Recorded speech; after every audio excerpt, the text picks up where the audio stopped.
नमस्कार। आप सभी को न्यू मंथन क्लासेस के ऑनलाइन प्लेटफॉर्म पर स्वागत है। आज एक बिहार में सबसे जो चर्चित टॉपिक है उस पर बात करेंगे। वह है बिहार में जो इनकाउंटर हो रहे हैं उसके संबंध में समझने का प्रयास करेंगे। और यह तो बिहार का एक चर्चित मुद्दा है ही, साथ ही साथ यदि आप यूपीएससी का एग्ज़ाम देने जा रहे हैं तो आपका GS2 है, गवर्नेंस से रिलेटेड है, साथ ही साथ GS3 आंतरिक सुरक्षा से आपका, फिर GS4 इथिक्स आपका है। ये सभी पेपर से यह संबंधित टॉपिक है। तो इसमें हम लोग समझेंगे कि यदि बिहार में जो इनकाउंटर हो रहे हैं, इनकाउंटर के संबंध में हम इनकाउंटर है क्या, इनकाउंटर के प्रकार देखेंगे, फिर भारतीय कानून में इसके संबंध में क्या है, राष्ट्रीय मानवाधिकार आयोग का क्या दिशा निर्देश है, सुप्रीम कोर्ट का क्या दिशा निर्देश है, इसके पक्ष में क्या तर्क है, वितर्क है, फिर क्या होना चाहिए, उसके संबंध में देखने का प्रयास करेंगे। तो हम लोग समझे कि इनकाउंटर क्या है। तो इनकाउंटर को समझने के लिए सबसे पहले आप किन किन बिंदुओं को देखेंगे वो देखिए।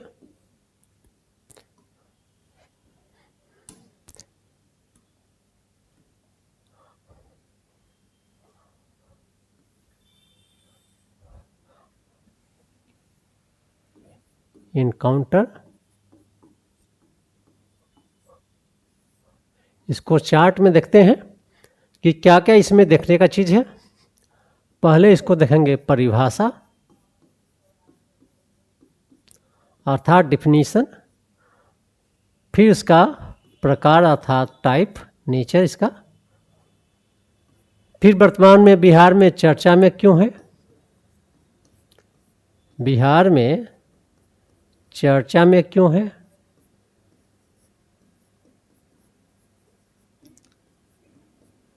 फिर देखें हम लोग इसमें भारतीय कानून में क्या प्रावधान है, क्या व्यवस्था है, फिर NHRC अर्थात नेशनल ह्यूमन राइट्स कमीशन का दिशा निर्देश देखें, डायरेक्शन देखेंगे, दिशा निर्देश, फिर हम लोग देखेंगे सुप्रीम कोर्ट का डायरेक्शन, सुप्रीम कोर्ट का दिशा निर्देश या डायरेक्शन,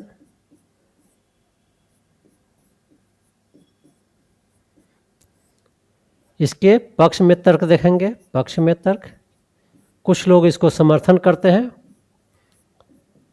कुछ लोग इसका विरोध करते हैं, विपक्ष में तर्क, फिर आगे क्या भविष्य में क्या होना चाहिए उसके संबंध में देखेंगे, भविष्य में क्या होना चाहिए,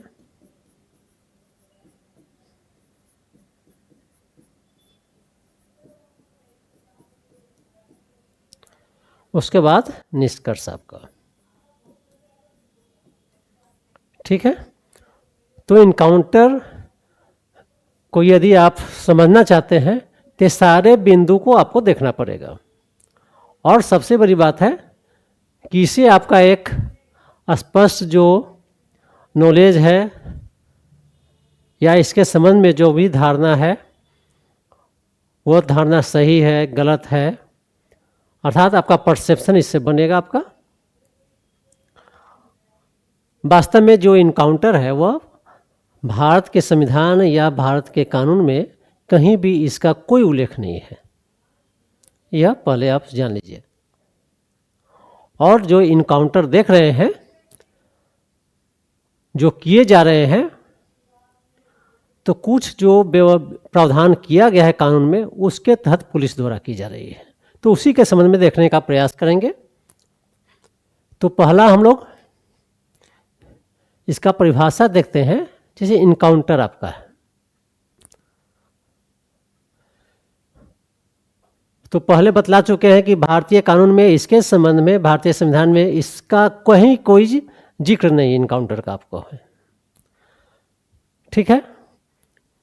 इनकाउंटर का जो पुलिस इनकाउंटर का जो समान अर्थ है, मतलब जनरल जो मीनिंग है आपका है, उसका होता है मुठभेड़। जब इसको परिभाषा के रूप में देखें हम, तो जो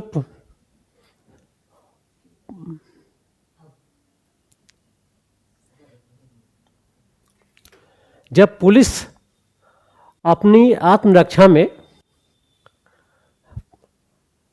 अपना डिफेक्शन में संदिग्ध या अपराधी को गोली मारता है, इसे ही पुलिस इनकाउंटर कहा जाता है। अर्थात सेल्फ डिफेंस में, अर्थात पुलिस जब अपना सेल्फ डिफेंस में संदिग्ध या किसी अपराधी को गोली मारता है, उसे ही आपका पुलिस इनकाउंटर कहा जाता है। सिंपल इसका परिभाषा है। इनकाउंटर किस स्थिति में आपका इनकाउंटर किस स्थिति में की जाती है? तो पहला है, तो पहले बतला चुके हैं कि इसका कहीं कोई भारतीय संविधान हो, भारतीय कानून हो, इसका कहीं कोई जिक्र नहीं है। तो आत्मरक्षा में, अर्थात जो परिस्थितियां है उसमें है कि पुलिस अपना सेल्फ डिफेंस में गोली चलाती है। अर्थात जब पुलिस आत्मरक्षा में किसी संदिग्ध या अपराधी पर, जब कोई संदिग्ध या अपराधी पुलिस पर जानलेवा हमला करता है, तो ऐसी परिस्थिति में पुलिस गोली चलाती है। तो आत्मरक्षा के दौरान गोली चलाती है पुलिस। दूसरा आपका है, जब पुलिस किसी संदिग्ध या अपराधी को पकड़ने जाती है और वह भागने का कोशिश करता है, तब पुलिस, और भागने की कोशिश में जब वह पुलिस पर अटैक करता है, तो अपने बचाव में और उस संदिग्ध को रोकने के लिए जवाबी कार्रवाई करती है। ये दो परिस्थिति है पुलिस जो इनकाउंटर करती है आपका। और अब आगे देखते हैं इनकाउंटर के प्रकार। आपका इनकाउंटर अभी बिहार में आप लगातार पेपर में देख रहे हैं, इनकाउंटर के दो प्रकार है। एक आपका है कि हाफ इनकाउंटर, अर्थात घायल कर देना, इसी को हिंदी में लंगड़ा इनकाउंटर कहा जाता है, अर्थात घायल कर दिया जाता है। दूसरा है कि फुल इनकाउंटर, अर्थात उसे जान से मार दिया जाता है। तो इस तरह से हम लोग देखें कि इनकाउंटर का मीनिंग देखें, इनकाउंटर की परिभाषा देखें, इनकाउंटर किस परिस्थिति में पुलिस करती है, फिर इनकाउंटर के प्रकार। सब आप बिहार से बिलोंग कर रहे हैं, बिहार के पेपर में प्रत्येक दिन इसके संबंध में आप देख रहे हैं, पढ़ रहे हैं, पहले भी बतला चुके हैं। यदि आप यूपीएससी मेंस देने जा रहे हैं तो या तैयारी कर रहे हैं, तो GS2 में गवर्नेंस आपका है, GS3 में आपका आंतरिक सुरक्षा है, GS4 में आपका एथिक्स है, तो उससे संबंधित ये टॉपिक है। तो अब देखते हैं हम लोग है इनकाउंटर से संबंधित भारतीय कानून में क्या प्रावधान है, क्या प्रोविजन है। तो भारतीय कानून में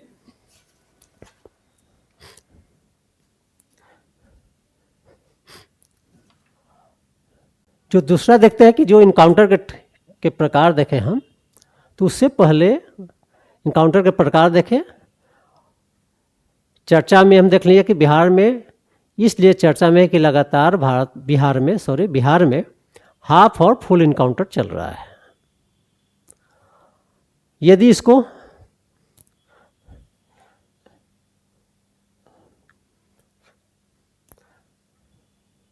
सामाजिक संदर्भ में देखने का प्रयास करें,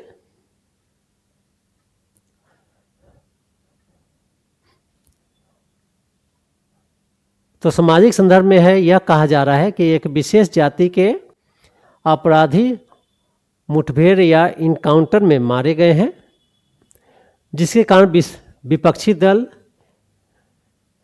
एक जाति विशेष को टारगेट करने की बात कर रही है। यदि राजनीतिक संदर्भ में इसको देखें तो बिहार सरकार कानून व्यवस्था बनाए रखने के लिए जो पुलिस को छूट दी है और जिसके कारण संदिग्ध या अपराधी पर जो गोली चलाए जा रहे हैं या हाफ इनकाउंटर किए जा रहे हैं या फुल इनकाउंटर किए जा रहे हैं, उसका भी विपक्षी दल विरोध कर रहा है आपका। यदि आप सामाजिक संदर्भ में देख रहे हैं जो बतलाएं, तो उसमें अभी हाल में जो अपराधी घायल हुए हैं या मारे गए हैं, जैसे रामदीन यादव आपका है, भागलपुर के है, सुल्तानगंज के कलीमुद्दीन है, संजय यादव है, पप्पू राय है, गोरख राय है और अन्य सारे जो संदिग्ध या अपराधी मारे गए हैं या घायल हुए आपको है, जो जिसे एक जाति की चश्मा में देखने का प्रयास किया जा रहा है। तो बिहार में चर्चा में क्यों है, इसके संदर्भ में देखें हम, इसका सामाजिक संदर्भ भी देखें, राजनीतिक संदर्भ भी देखें हम लोग। अब देखते हैं कि इनकाउंटर से संबंधित कानून में प्रावधान क्या है।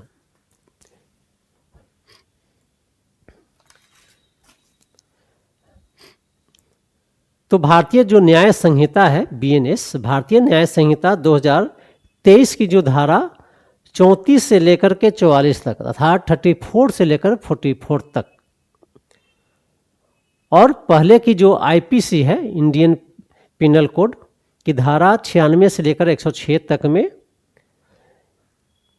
यह निजी प्रतिरक्षा था, सेल्फ डिफेंस का अधिकार पुलिस को देती है और यदि पुलिस को जान की खतरा है तो वह जवाबी कार्रवाई कर सकता है। तो भारतीय न्याय संहिता 2023 की धारा 34 से 44 के बीच में इसका प्रावधान है। पुलिस को यह आत्मरक्षा का अधिकार देती है और इसी क्रम में पुलिस इनकाउंटर किए जाते हैं। दूसरा आपका है कि भारतीय नागरिक सुरक्षा संहिता जो है, भारतीय नागरिक सुरक्षा संहिता 2023 की धारा 43 में और इससे पहले जो CRPC की धारा 46 में पुलिस को यह अधिकार दिया गया है कि किसी संदिग्ध या अपराधी को गिरफ्तारी के दौरान वह बल प्रयोग करने की अनुमति देता है। लेकिन यदि संदिग्ध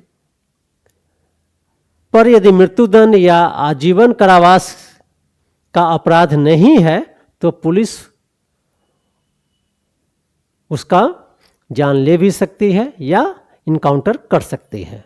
अर्थात यदि आजीवन कारावास का सज़ा है या मृत्युदंड दिया गया है तो उसको इनकाउंटर नहीं कर सकती है। लेकिन यदि किसी संदिग्ध या अपराधी को आजीवन या मृत्युदंड की सज़ा नहीं हुई है तो उस स्थिति में पुलिस इनकाउंटर कर सकती है। तो इस तरह से हम लोग देखें कि भारतीय न्याय संहिता और भारतीय नागरिक सुरक्षा संहिता में पुलिस को यह अधिकार दिया गया है। अब आगे देखते हैं कि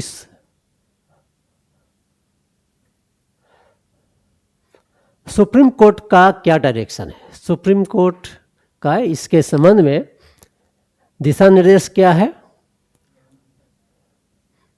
तो सुप्रीम कोर्ट ने 2014 में PUCL मुकदमा में आपका People Union for Civil Liberties के मामले में 16 सूत्रीय दिशा निर्देश जारी किया था, जिसमें जो प्रमुख दिशा निर्देश था कि यदि इनकाउंटर की जाती है तो इनकाउंटर की खुफिया जानकारी की रिकॉर्डिंग होना जरूरी है, अर्थात तुरंत उसका लिखित या इलेक्ट्रॉनिक रूप से रिकॉर्डिंग जरूरी है। दूसरा है FIR दर्ज होना चाहिए, अर्थात मुठभेड़ होने पर तुरंत FIR दर्ज किया जाना चाहिए और उसे कोर्ट भेजा जाना चाहिए। फिर जो इनकाउंटर होता है उसका स्वतंत्र जांच की जानी चाहिए CID या अन्य पुलिस टीम के द्वारा, जिसका नेतृत्व उच्च अधिकारी करे।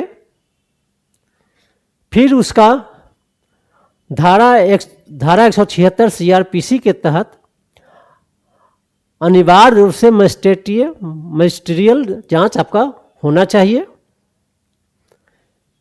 फिर नेशनल ह्यूमन राइट्स कमीशन को इसकी जानकारी दी जानी चाहिए।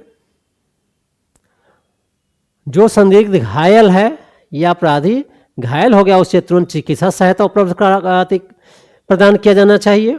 तो इस तरह से सुप्रीम कोर्ट का यह 16 सूत्रीय दिशा निर्देश था, जिसका प्रमुख बिंदु हम लोग देखें। अर्थात मुठभेड़ के बाद तुरंत ये सारा प्रक्रियाएं करनी चाहिए आपको।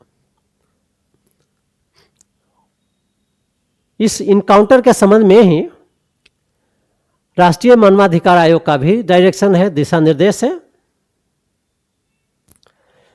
पुलिस स्टेशन के जो प्रभारी द्वारा इनकाउंटर की सूचना तुरंत दर्ज की जानी चाहिए, यह दिशा निर्देश है। फिर आपका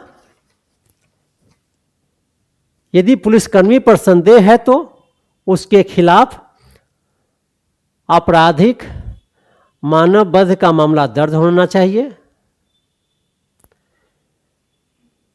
तीसरा आपका है मृतकों के परिजनों को जांच की प्रक्रिया में शामिल किया जाना चाहिए। अर्थात ये NHRC अर्थात नेशनल ह्यूमन राइट्स कमीशन का डायरेक्शन है। तो हम लोग भारतीय कानून में क्या प्रावधान है उसको देखें, सुप्रीम कोर्ट का क्या डायरेक्शन है उसको देख रहे हैं। फिर NHRC national human rights commission का क्या प्रावधान है इसको देखें हैं। अब देखते हैं कि इथिक्स के दृष्टिकोण से, अर्थात पहले ही बात चर्चा कर चुके हैं कि यूपीएससी का जो GS4 में इथिक्स है और उसके दृष्टिकोण से क्या है इनकाउंटर की स्थिति। अर्थात साध और साधन, इंड्स एंड मीन्स। अर्थात गांधी जी ने क्या कहा था कि साध कितना भी अच्छा हो उसे प्राप्त करने के साधन भी पवित्र होना चाहिए। तो अपराध मुक्त समाज के लिए पुलिस द्वारा कानून तोड़ना नैतिक रूप से गलत है।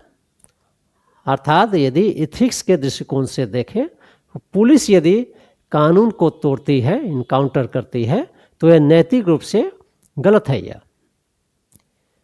दूसरा क्या है कि दूसरा प्रभाव क्या है आपका कि संस्थागत गिरावट। अर्थात कि यह पुलिस जो सिस्टम है उसमें जो प्रोफेशनल इथिक्स है, व्यावसायिक नैतिकता है, की कमी से होती है। साथ ही साथ राजनीतिक दबाव, पॉलिटिकल प्रेशर को भी यह दर्शाता है इनकाउंटर। तो इस तरह से हम लोग एथिक्स के दृष्टिकोण से हम लोग दो बिंदुओं को देखें कि साध और साधन के द्वारा, साथ ही किस तरह से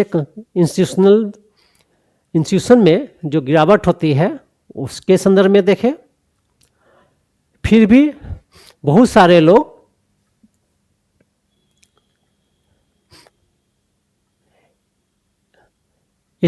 इस इनकाउंटर को समर्थन करते हैं, बहुत सारे लोग विरोध करते हैं। तो जो समर्थन करते हैं उसमें यह कहा आता है कि जो इनकाउंटर है आत्मरक्षा के दौरान की जाती है। अर्थात पुलिस को अपने सेल्फ डिफेंस का अधिकार दिया गया है, उस सेल्फ डिफेंस के दौरान वह गोली चला सकती है, संदिग्ध को वह घायल कर सकता है या उसे जान भी उस दौरान ले सकता है वह आत्मरक्षा में। दूसरा तर्क दिया जाता है कि त्वरित न्याय की मांग। अर्थात हम लोग जानते हैं कि न्यायिक प्रक्रिया में न्याय प्रदान करने में समय लगता है, तो यह जो इनकाउंटर सिस्टम है वह अपराधी को या जो विक्टिम है तुरंत उसको न्याय के लिए यह त्वरित न्याय का एक मुख्य मार्ग है। यह तीसरा है कि इस इनकाउंटर से अपराधियों में भय पैदा होता है और वह अपराध करने से डरता है, जिसके कारण कानून व्यवस्था सही होता है। यह पक्ष में तर्क दिए जाते हैं। लेकिन विपक्ष में क्या तर्क है, इससे संवैधानिक और मानवाधिकार चिंताएं पैदा होती है। पहला है कि आपका जो अनुच्छेद 21 के तहत जो मौलिक अधिकार दिया गया है, दैहिक संरक्षण का अधिकार, इस इनकाउंटर से 21 के तहत जो अधिकार दिया गया उसका उल्लंघन होता है। अर्थात जो न्याय का अधिकार सिर्फ न्यायपालिका को है, पुलिस को नहीं है। दूसरा जो है, जो कानून का शासन है, रूल ऑफ लॉ है, उसका भी इनकाउंटर के माध्यम से उल्लंघन होता है कि भारतीय न्यायपालिका में न्याय प्रदान करने का अधिकार जुडिशरी सिस्टम को है, न्यायपालिका को है, पुलिस को नहीं है। लेकिन पुलिस क्या करती है? इनकाउंटर के माध्यम से न्याय देने का कार्य करती है। तो इससे जो रूल ऑफ लॉ का प्रोविजन है वह टूटता है।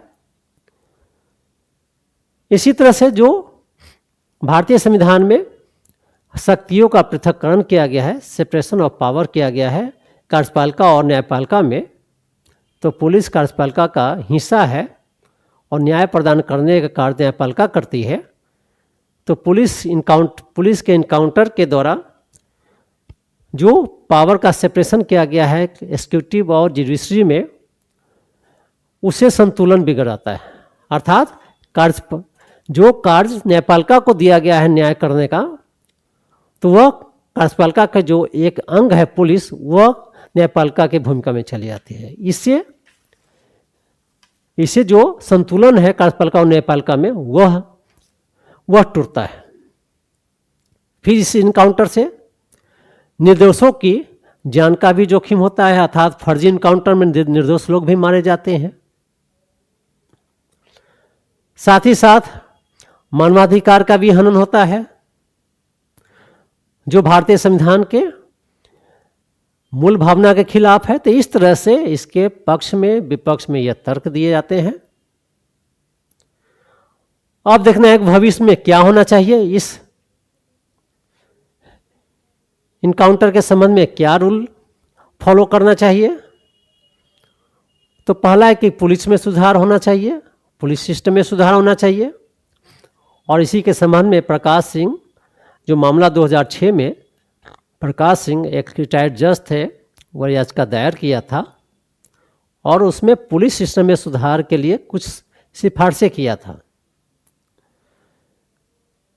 सुप्रीम कोर्ट के डायरेक्शन में, सुप्रीम कोर्ट के द्वारा यह डायरेक्शन दिया गया।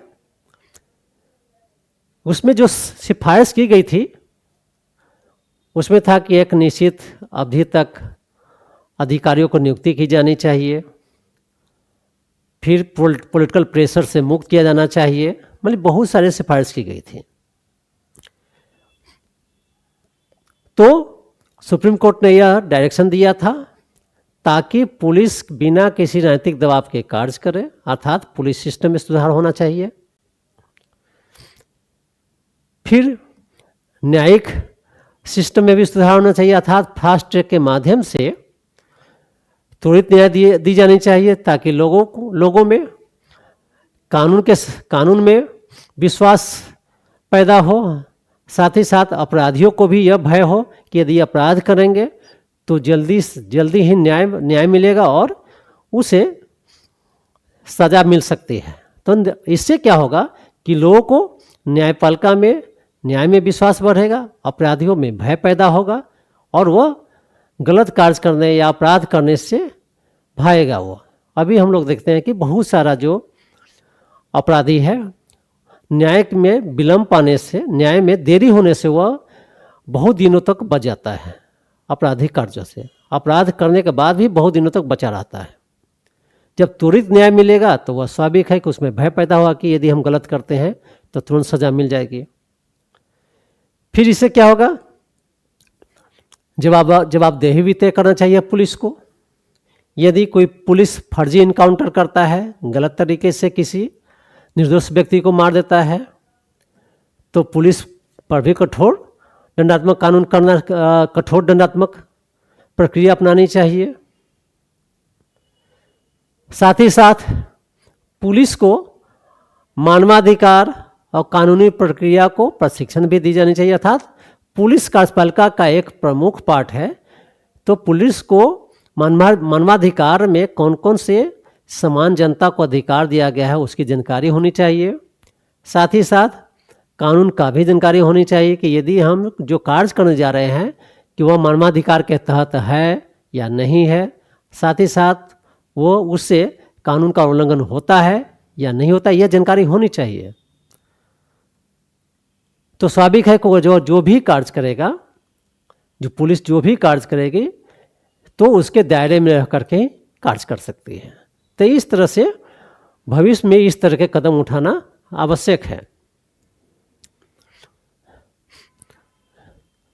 अभी जो हम लोग देख रहे हैं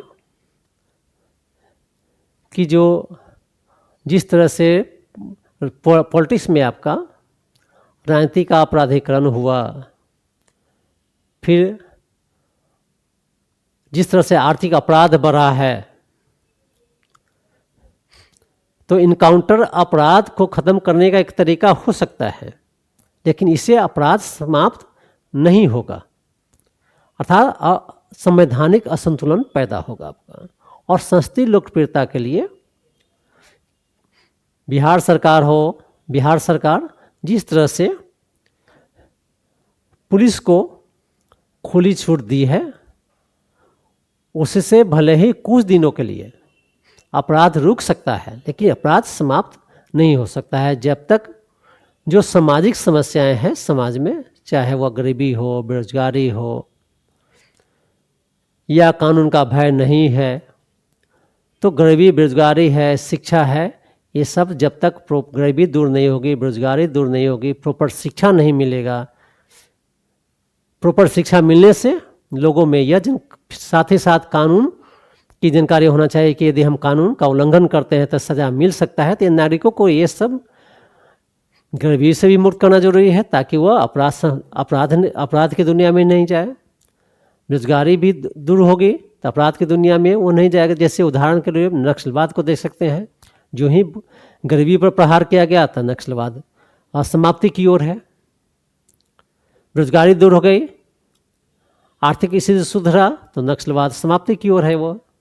तो उसी तरह से प्रॉपर एजुकेशन है, कानून का शिक्षा है, तो प्रॉपर शिक्षा के माध्यम से भी, कानून की जानकारी के माध्यम से नागरिकों को दे करके वह अपराध को हमेशा के लिए रोका जा सकता है और त्वरित न्याय देकर के भी अपराध को जड़ से समाप्त किया जा सकता है। तो इस तरह से कुछ सुधार के माध्यम से, चाहे पुलिस सिस्टम में सुधार हो, जो सामाजिक समस्याएं हैं, गरीबी है, बेरोजगारी है, प्रॉपर एजुकेशन है, कानूनी शिक्षा है, ये सभी में सुधार करके हम अपराध को जड़ से समाप्त करेंगे। सिर्फ पुलिस को अधिकार दे करके पूर्ण रूप से जड़ से अपराध को समाप्त नहीं किया जा सकता है। तो इस तरह से हम इनकाउंटर को समझने का प्रयास किए और इस वीडियो को देखें और अधिक से अधिक लाभ उठाने का प्रयास करें। तब तक के लिए धन्यवाद।